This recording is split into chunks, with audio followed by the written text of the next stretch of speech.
குர்பானி கொடுப்பவரா நீங்கள்? அப்போது இந்த வீடியோ உங்களுக்குத்தான். முதலில் நியத் வைக்க வேண்டும்.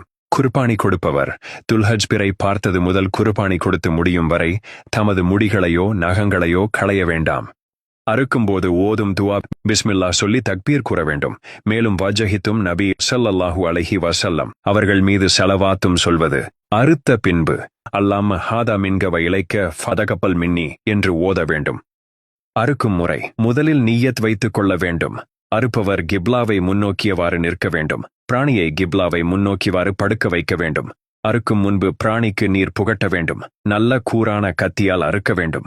பிராணியின் முன்பு கத்தியை தீட்டக்கூடாது. ஒரு பிராணியின் முன்னால் இன்னொரு பிராணியை அறுப்பது கூடாது. 2 இரத்த குழாய் மற்றும் குறிப்பாக மூச்சு குழாய், உணவு குழாய் ஆகியவை துண்டிக்கப்பட வேண்டும். குர்பானி பிராணியை அறுத்து முழு உயிரும் அடங்கி ஓயும் முன்பே அதன் தோலை உரிப்பதோ உறுப்புகளை வெட்டுவதோ கூடாது.